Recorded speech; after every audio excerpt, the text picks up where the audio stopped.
You mean nothing to me anymore. Never set foot in this house again. My father's harsh words echoed in my ears, supported by John, my soon-to-be husband. I left my family home in tears right after graduating from high school. My name is Amy, and now, at 36, I am a farmer. It's been 18 years since I walked away from my family home. From this point on, the time I spend living my chosen life will surpass the time I spent in my family home. A thought that fills me with sentimentality. Our family home was in the city, with my father working in a corporate job and my mother as a stay-at-home mom. It was a family of 4, including my elder brother born a year ahead of me. My parents were the sort who made no secret of ranking their children, with my brother always receiving preferential treatment. The meals we had and the grandeur of our birthday gifts were consistently superior for him. He flaunted his supposed superiority and always belittled me. Loneliness and cries for attention punctuated my childhood, but my parents remained unyielding. I eventually gave up, and the turning point in my life came during the summer of my second year in high school. My brother, aiming for a top-tier university, was struggling with poor mock exam results. Frustrated, he vented his anger on me. My parents, treating him with utmost care as if he were a fragile object, piled household chores on me, leaving no time for my studies. Because I outperformed my brother academically, they attempted to lower my grades to boost his spirits. It made no sense. It was during this time that a teacher at my high school mentioned a rural experience program, a 2-night getaway immersion in country life. Students could stay at a host farm, harvest vegetables, and cook together. It was an opportunity to escape my toxic home environment, and I bravely signed up for it despite my father's objections.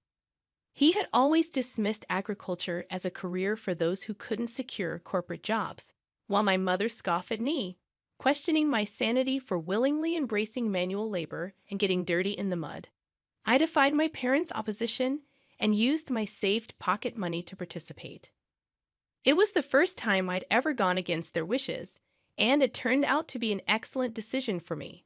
Starved for familial love, it was a truly wonderful experience.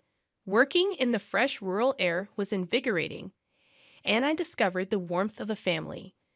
The eldest son of the host family, John, was a year older than me and the same age as my brother. At first, I was wary because of his age, but John was nothing like my brother.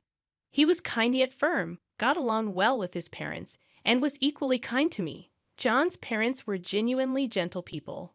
Though it was only 3 days, parting from the farm left me in tears, and John's mom cried alongside me, saying, "You're welcome back anytime."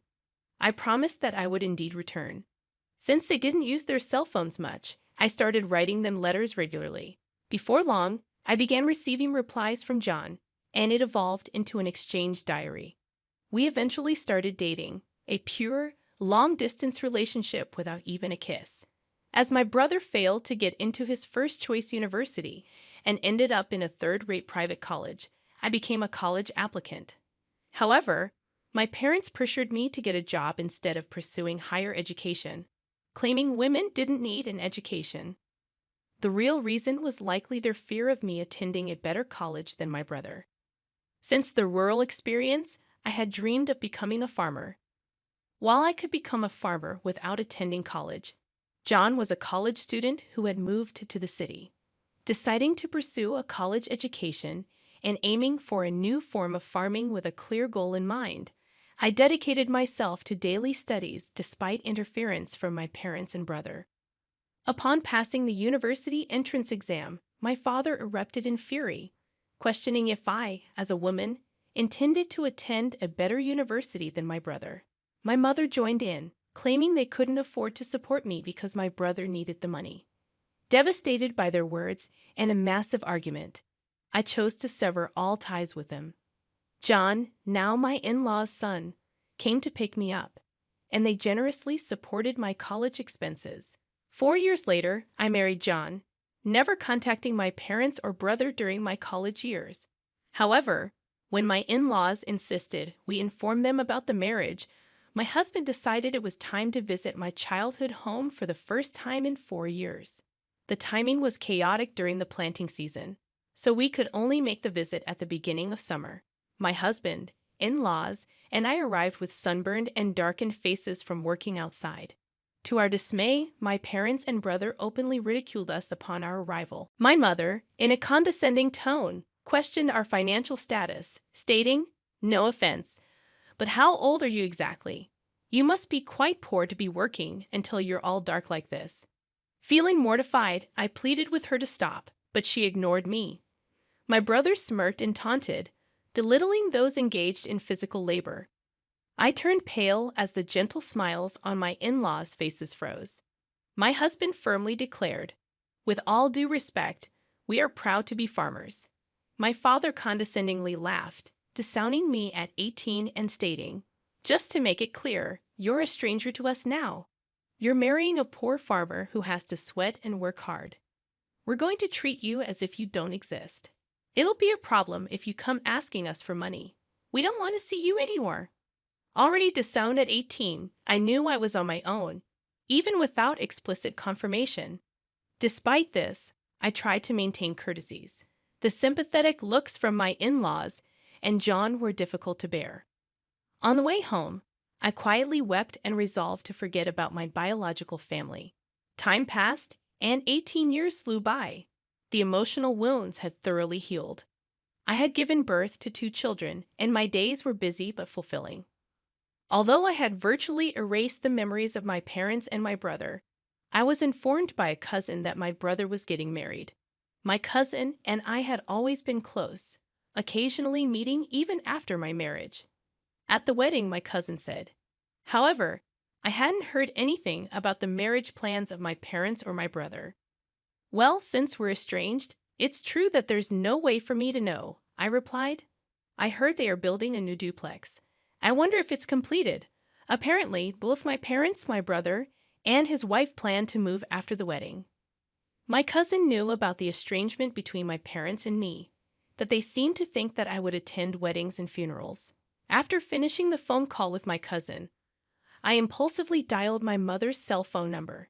However, I was met with an automated message saying, "This number is no longer in use." I tried calling my father next, and again, the same automated message. Had they changed their cell phone numbers? I didn't know my brother's number, so I couldn't call him. With trembling fingers, I dialed the landline for my family home, and it connected. My heart was pounding as I waited for someone to pick up. "Hello," my brother answered. "Brother, it's Amy," I said, hesitating over what to say next. About to offer congratulations, my brother cut me off.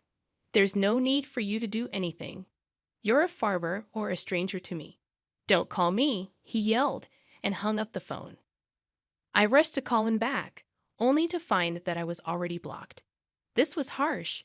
No matter how much he hated me, we were still family, and it hurt to be rejected like this. Seeing my distress, my husband was concerned and gently asked, "What's wrong? Did something happen?" I couldn't hold back my tears any longer, and when I told him about the conversation, both my husband and my in-laws were as furious as if it had happened to them. "Your home is here, Amy. Your family is with us," my mother-in-law reassured me. Her words moved me to tears, and I wished she was my real mom. She cared about me much more than my blood-related mother ever did. My father-in-law said, comforting me, "You're happy now. That's all that matters. No need to get hurt. The one who laughs is the winner," he added. My husband chimed in, saying, "Let's take them as a bad example and make sure we don't turn out like that, even for our children." Not knowing the situation, he hugged me tightly. "Thank you, everyone," I said, feeling warmth in my heart, realizing how happy I was now, even though I wasn't blessed with a supportive biological family. However, things took a drastic turn when my business was featured on national television. My in-laws, originally large-scale grain farmers in the American Midwest, who also grew a wide variety of vegetables and fruits, had a lot of produce that didn't meet the standards. I had studied food business in college and spent a lot of time figuring out how to sell all the produce without waste. Backed by the local farmers union, I started an online business selling jams, juices, and pickles made from slightly damaged fruits and vegetables that couldn't be sold as they were. My business was a huge success. It was a hit with moms who wanted to feed their children safe, domestically produced food, and seniors. The demand for nostalgic homemade pickles from those who cherished the taste of yesteryears led me to build a company. I collaborated with young women, like myself, who had married into farming families and unemployed individuals. Over time, it flourished into a $5 million business. Our success story garnered an in-depth report, and following the TV broadcast, we received a deluge of attention, orders, and inquiries. Amidst the constant ringing of both the company's phone and my personal smartphone, an unknown number caught my attention. Without much thought, I picked it up, only to discover it was my estranged brother. It appeared he had seen the national television feature on my success and wanted to borrow money to start a business. Swiftly and firmly, I rejected his request. Undeterred, my brother persistently screamed over the phone, urging me to stop arguing and give him the money, asserting that if a woman like me could start a business and make money, he was bound to be successful. The irony struck me. This was the same brother who had previously declared me a total stranger when I was just a simple farmer. Instead of responding to his pleas, I questioned him about why they hadn't informed me about the move. His surprising answer revealed that my brother's wife, a city girl, had influenced the decision to cut ties the moment my name was mentioned. An insight into her character led me to believe she shared the traits of my brother and parents. A few hours later, an unknown number called again, revealing itself as my father. He demanded an explanation for why I, a woman, was the boss and accused me of stealing a man's job. I clarified that both John and my father-in-law were integral to the farming business, and it was only natural. Though somewhat convinced, my father questioned why I hadn't contacted them. I reminded him that he had disowned me, promptly hanging up and blocking his number. Moments later, my mother called, demanding money, stating that I was making $500 million a year and should send funds home. I explained that the business generated $500 million in total revenue, after covering expenses and employee salaries, leaving little left over. My mother accused me of lying, showing no embarrassment in persistently demanding money. Firmly, I asserted that I wouldn't send money to strangers, whether I had it or not, then hung up and blocked her number. I thought that would be the end of it, but I was mistaken. My parents, my brother, and his wife, whom I had never seen before, showed up uninvited at my in-laws' house. My father announced, "Hey, Emmy, want to hear the surprise? I'm revoking the dissownment."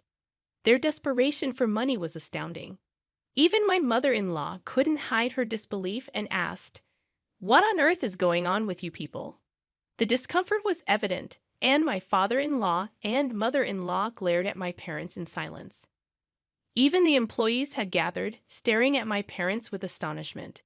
It was clear that my brother was not welcome either, but he retorted, "The real blood connections are us. We have the right to share the money you earn too."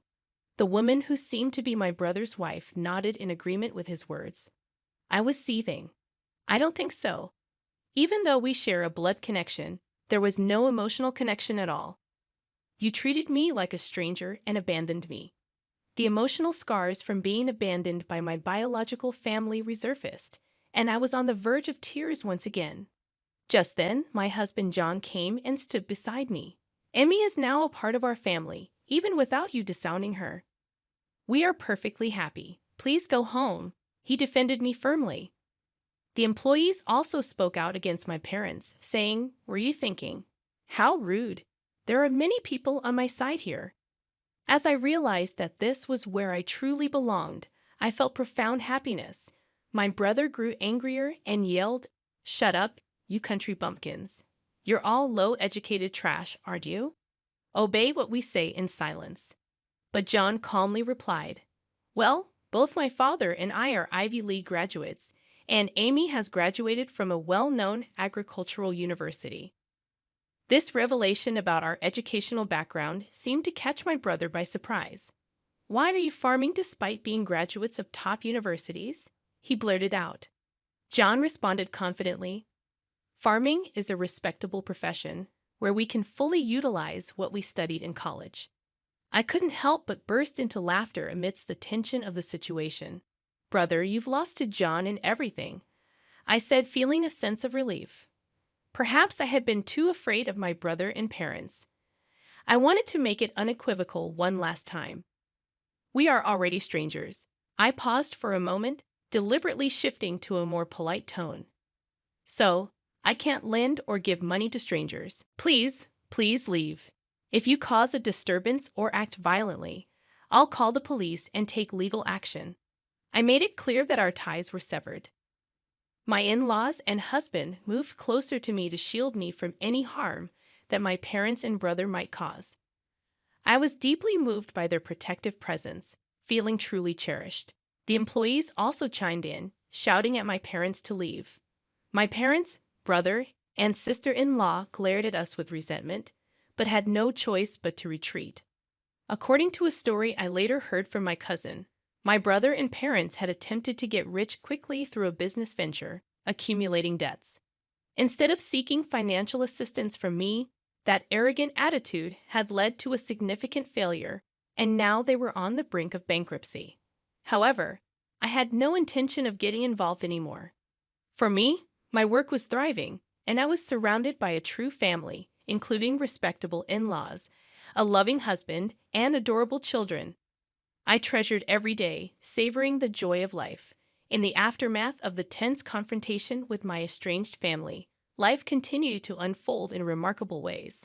I found solace and happiness in the warmth of my in-laws and my husband John, who stood by my side unwaveringly. The unwavering support of my new family proved to be the greatest treasure I could have asked for. My business continued to thrive, and I expanded it even further, working alongside my dedicated team. The success of our venture allowed us to explore new opportunities and make a positive impact on the community. We continued to provide high-quality, sustainable, and affordable products to our customers, and our business became a beacon of hope for those who believed in the power of hard work and resilience. The love and support I received from my husband John were an endless source of strength and inspiration. We cherished every moment raising our wonderful children in a nurturing environment filled with love and respect. The bonds between us grew stronger each day, and our home was filled with laughter and joy. Over time, I rekindled relationships with my extended family, including my cousin who had reached out to me.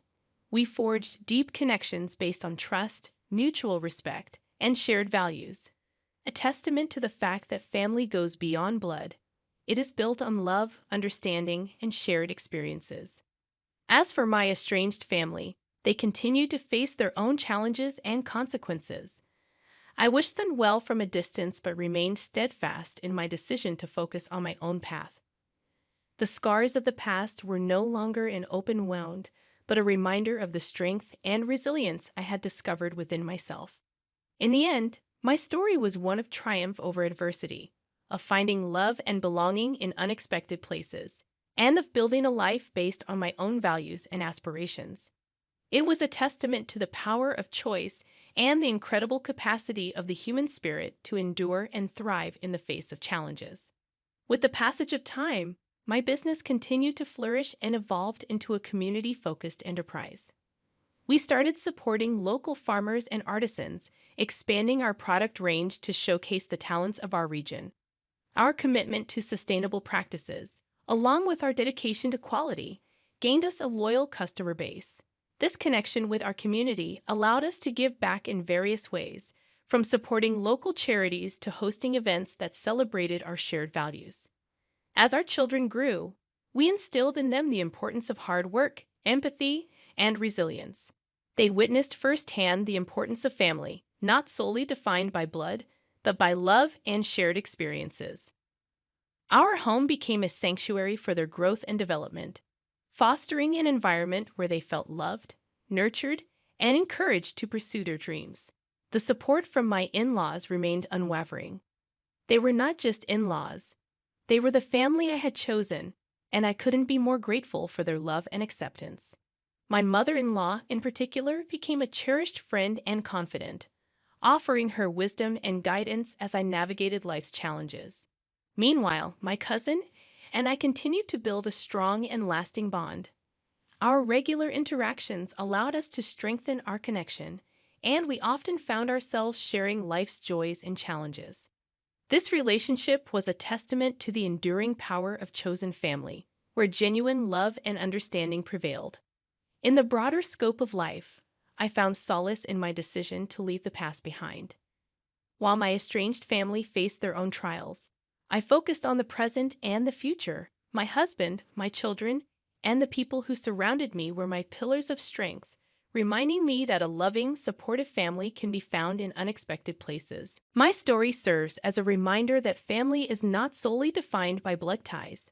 It is a connection born from love, shared values, and mutual respect. I had come a long way from being disowned by my biological family, and the journey had made me stronger, more resilient, and deeply appreciative of the true meaning of family and the love that can be found in the most unexpected places.